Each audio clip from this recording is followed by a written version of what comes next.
আমি এই পৃথিবী ছেড়ে অন্য কোনো পৃথিবীতে যেতে চাই, যে পৃথিবীতে মানুষ নেই। চারপাশে পত্র পুষ্প শোভিত বৃক্ষরাজি, আকাশে চিরপূর্ণিমার চাঁদ, যে চাঁদের ছায়া পড়েছে ময়ূরাক্ষী নামের এক নদীতে।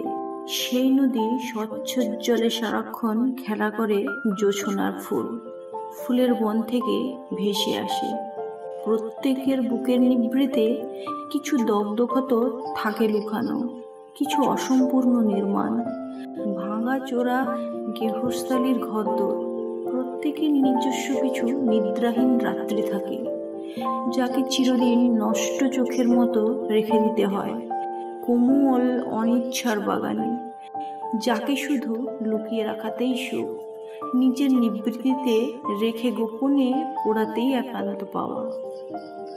যখন একা থাকার অভ্যাস হয়ে যায়, ঠিক তখনই সৃষ্টিকর্তা কিছু মানুষের সন্ধান দেন।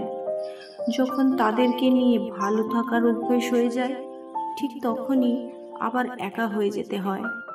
নিজের হৃদয় প্রচণ্ড কষ্ট বহন করা সত্ত্বেও প্রিয় মানুষ থেকে একটু বুঝতে দিইনি, অথচ সেই মানুষটাই একদিন আমার হৃদয়ের খোঁজ নেওয়া বন্ধ করে দিল। শোনা যায় মন থেকে কিছু চাইলে নাকি তা পাওয়া যায়। তাহলে কি আমার চাওয়ার কোনো কমতি ছিল? তা না হলে কেন আমার প্রিয় মানুষটি আমাকে ছেড়ে চলে যাবে? আমরা জীবনে আমাদের প্রিয় মানুষগুলোর কাছ থেকে সবচেয়ে বড় আঘাতটা পাই, আর সেই কষ্টটা সারা জীবন হৃদয়ে দাগ কেটে থাকে। কষ্টের বিনিময়ে নাকি চিরসুখী হওয়া যায়, তাই সবটুকু কষ্ট আমি ধারণ করে নিলাম। তুমি সুখে থাকো। আপনার যদি প্রিয় মানুষের তালিকায় অনেক সংক্ষিপ্ত হয়, তাহলে ধরে নিন আপনি যে কোনো সময় এক দীর্ঘ কষ্টের সফর সঙ্গী হতে চলেছেন। কষ্টের সীমানা ছাড়িয়ে গেলেও প্রিয় মানুষটির সামনে হাসি খুশি থাকার অভিনয় করতে হয়। হয়তো এটাই পৃথিবীর সবচেয়ে কঠিন কাজ। আমি আমার প্রিয় মানুষের কাছ থেকে দুঃখ কিনে সুখ বিক্রি করে দিয়েছি, তবুও সে আকাশ সসীম সুখে সুখী হোক। প্রিয় মানুষটিকে নিয়ে একসাথে সময় অতিবাহিত করতে চেয়েছিলাম, অথচ সে আমার এবং তার মাঝখানের দুঃখের লক্ষণ রেখা এঁকে দিয়েছে। যদি তুমি আমার কাছ থেকে দূরে গিয়ে ভালো থাকো, তাহলে প্রিয় মানুষ হিসেবে দূরত্বই আমার সঙ্গী হোক। এত কথার কনকাকলিতেও তোমায় বেঁধে রাখতে পারলাম না।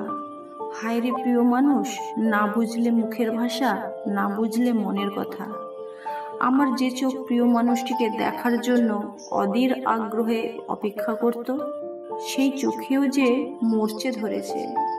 কারো হাতে হাত রাখা খুবই সহজ, কিন্তু জীবনভর সেই হাতে হাত রেখে পথ চলা খুব কঠিন হয়ে পড়ে। যে সত্যি প্রিয় মানুষ হয়ে ওঠে, সে কখনো ছেড়ে যাওয়ার কথা ভাবে না।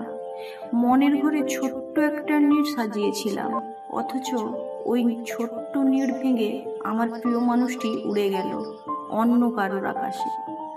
আমার প্রিয় মানুষটাও আমার খুব প্রিয় মুখ হয়ে উঠেছিল, অথচ আমি মুগ্ধ হয়ে দেখেছিলাম তার ওই রূপ বদলের চেহারাটা কতটা ভয়ঙ্কর। প্রিয় মানুষ হারানোর কষ্ট পৃথিবীর অন্য সব কষ্টকে হার মানিয়ে দেয়, আর ওই প্রক্রিয়ায় একটা মানুষ নিঃস্ব থেকে আরো নিঃস্ব হতে শুরু করে। প্রিয় মানুষটিকে এক মুহূর্ত না দেখার যন্ত্রণা যেন দীর্ঘ প্রহরের শেষ হতে চায় না। ওই কষ্টই যেন প্রদীপের নিভু নিভু শলাকার মতোই জ্বলতে থাকে।